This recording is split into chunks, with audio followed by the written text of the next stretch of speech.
con quién vamos a reflexionar mejor que con Don Albello y José Luis Pablos. Muy buenas, bienvenidos ambos dos. Muy buenas Hola tardes. Nacho, buenas tardes. Que además hoy vamos a hablar de algo que nos va a retrotraer a otros tiempos, nos va a ayudar a echar una mirada hacia el futuro, no sé si a ponernos en plan predictivos, ¿no? A vaticinar incluso el futuro laboral. Bueno, sí, bueno, quizás José Luis lo puede presentar mejor que yo. Que es más mayor. Que es más mayor sí, y tiene más futuro que yo. Relativo a, bueno, queríamos enganchar, por decirlo así, con la última vez que nos habíamos visto, que hemos conversado, que fue, si recuerdan, fueron 3 programas, creo, dedicados a los bares, ¿no? Y acabamos uno de ellos. Y pocos me parecen 3, ¿eh? Pues sí, pero bueno, sí, bueno. Hay que abrir. Resumimos bastante, sí, efectivamente, estuvimos dando vueltas un poco a diferentes aspectos relacionados con el tema de los bares y bueno, conectamos un poquito al final con el tema de la profesión de camarero, ¿no? De lo importante que era y lo profesional que debe ser un camarero y tal. Eso nos llevó a seguir tirando del hilo, ¿no? Nosotros a veces un programa nos lleva a otro, ¿no? Y estuvimos dando vueltas al tema de las profesiones, ¿no? Y tirando de ese hilo de las profesiones, como la de camarero, como una profesión bueno, pues que cada vez cuesta más encontrar camareros profesionales y que tengan ese trabajo como algo principal y no como un tema de verano y tal, bueno, pues estuvimos pensando un poco lo interesante que sería hablar de las profesiones que se han ido perdiendo. No tanto desde el punto de vista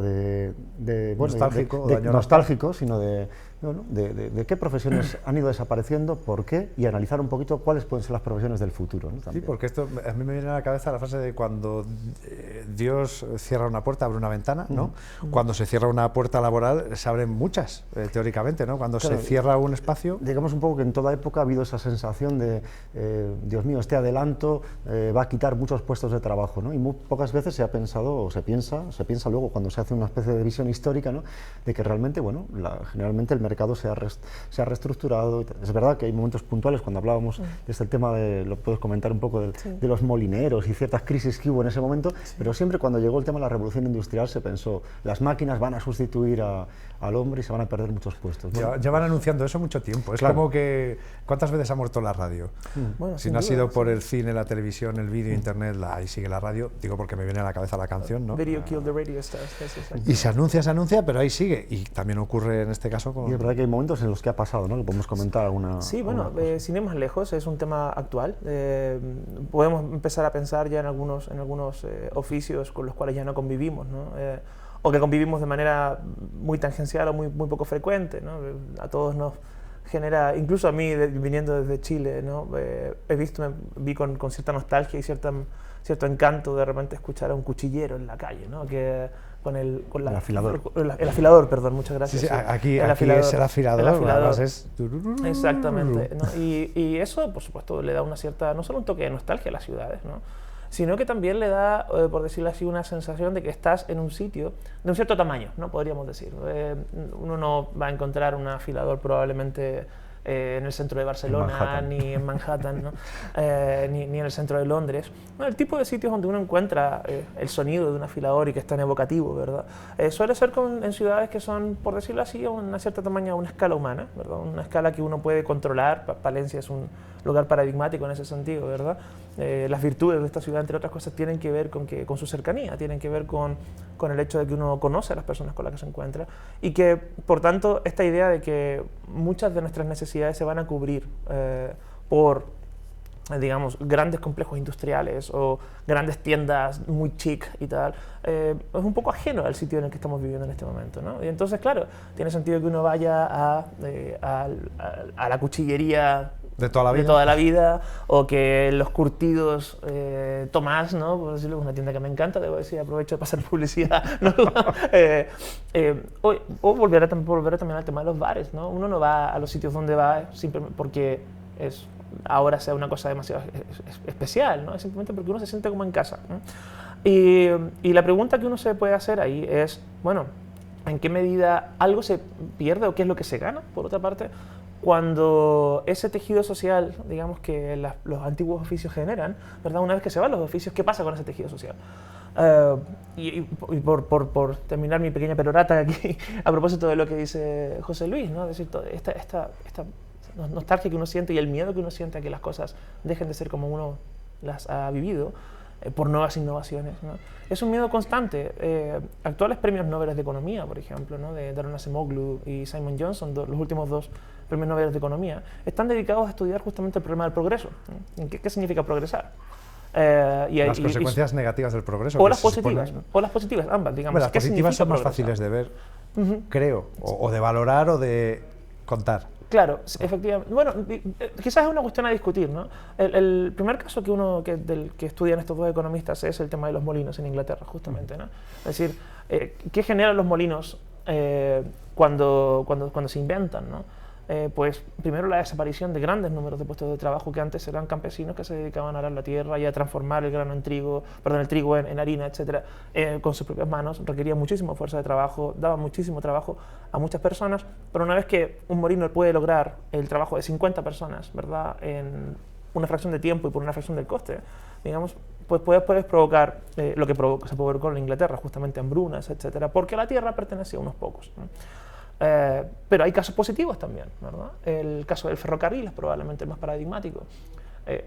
Aquí en Castilla lo vemos con el canal, ¿verdad? El canal de Castilla era un proyecto que se miraba en su momento macroproyecto que no llegó a buen término, entre otras cosas, porque el ferrocarril se inventa, por simplificar la historia.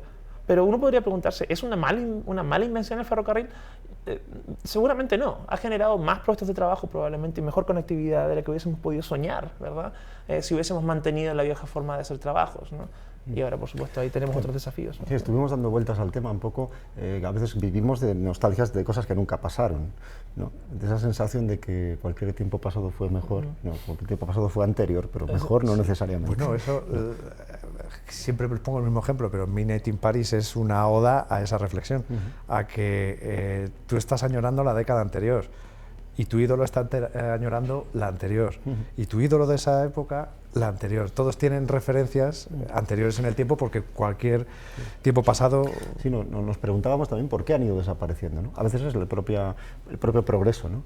Por otro lado también ha habido un periodo largo en el que los oficios más artesanales, los padres decían, yo no quiero que mi hijo viva en la situación que yo he vivido tal y cual. Claro, durante mucho tiempo era la inversa, era el oficio y se traspasaba. Claro, todas las casas de oficio, las escuelas, ¿no?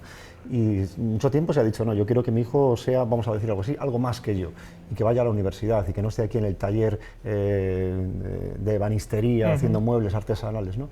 Y eso ha generado una brecha, un vacío que han llenado sitios, pues que hablábamos de la estandarización, ¿no? de IKEA o de sitios, lugares en que ahora todas las casas más o menos son similares, ya no hay ese tema de autor que había en los oficios, ¿no? Bueno, con la globalización se ha hecho mucho cuello de botella culturalmente hablando también. Y por otra parte se vende como una especie de moda chic, cara, cosas que antes eran muy habituales, muy básicas, ahora se vende en modo experiencia. No, váyase usted este fin de semana al pueblo y cultive como se hacía antiguamente su propio tomate cherry y tal, no sé qué. Entonces, claro, al final se convierte como una especie de parque temático el asunto. Bueno, yo luego lo he comentado por ahí, me han dicho que no es tan fácil como me habían dicho a mí o como había llegado a mí, pero que ahora puedes, por ejemplo, que tú quieres tener un vino, tu vino, vas a una bodega, compras una barrica y te ofrecen también la posibilidad de ir a cosechar y demás, es decir, a pegarte la jabarda de... Sí. Esto lo he visto en experiencias que hacen, creo que era en el Valle del Jerte, quiero recordar, ¿no? Entonces, ahora hay máquinas que lo recogen, pero llevas ahí un grupo que paga por ir a pegarse la matada, recoger cerezas y luego te llevas una cajita de las cerezas que has cogido tú con tus propias manos, que está bien, pero es decir, que al final...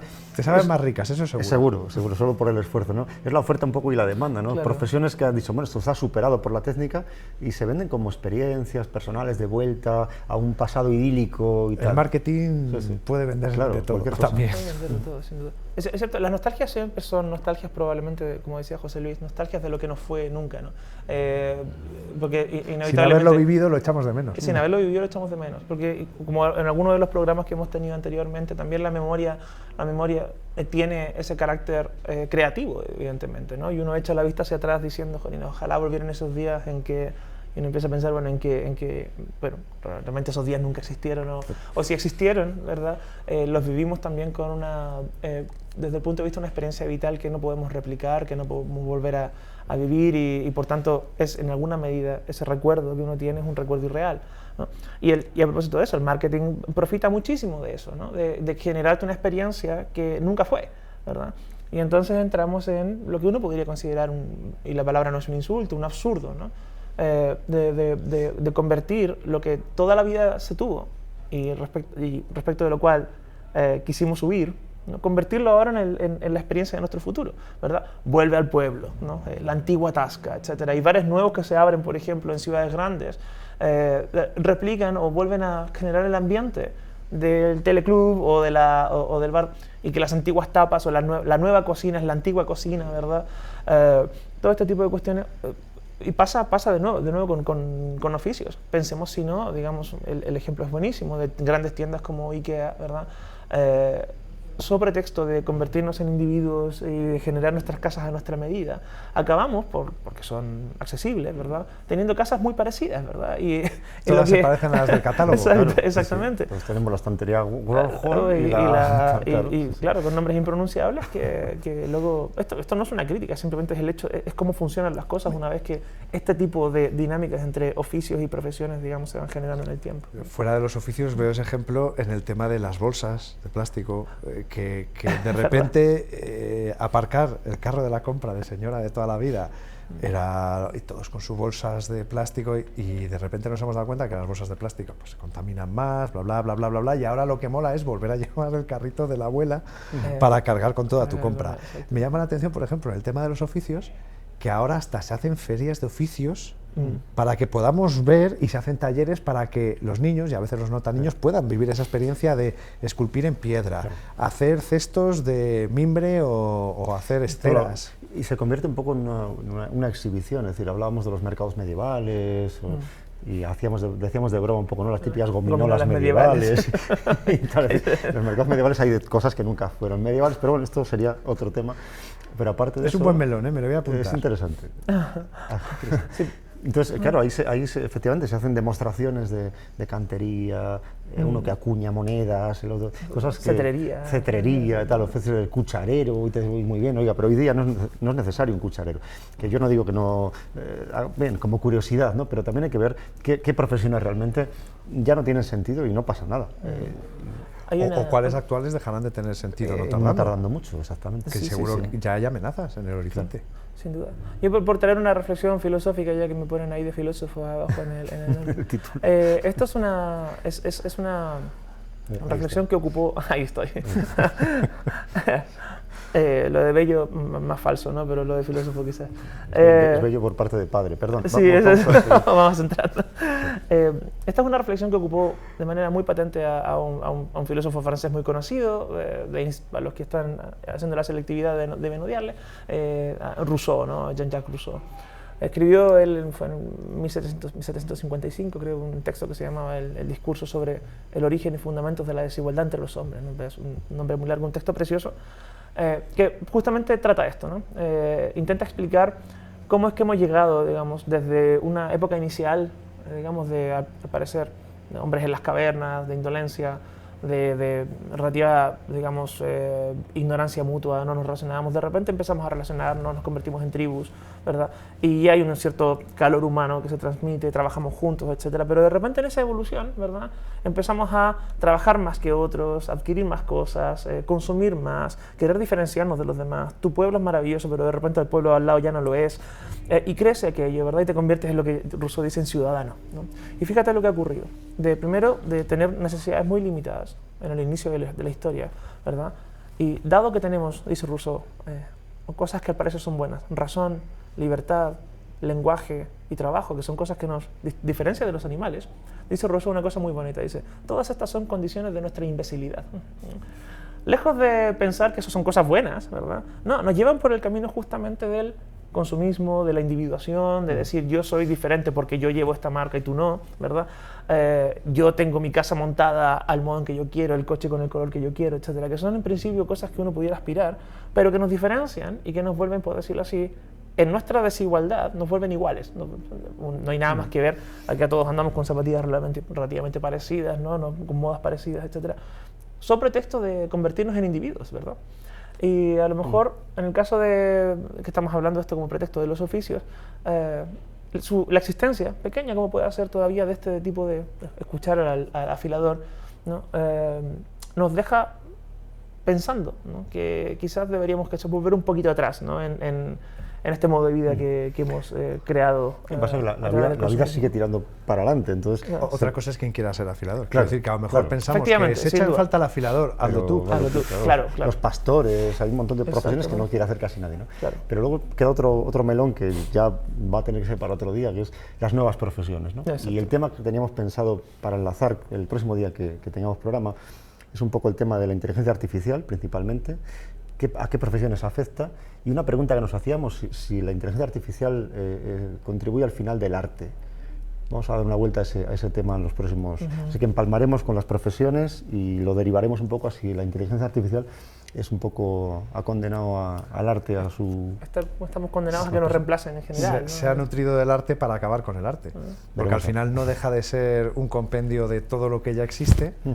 Un refrito. ¿No? En teoría, para que luego tú pidas un menú y te lo sirva agitado o no mezclado. Le daremos una vuelta a ese tema. Oye, me gusta. Pues el próximo día hablamos de... nos ponemos posapocalípticos. Eso. No, porque todavía no. Preapocalípticos.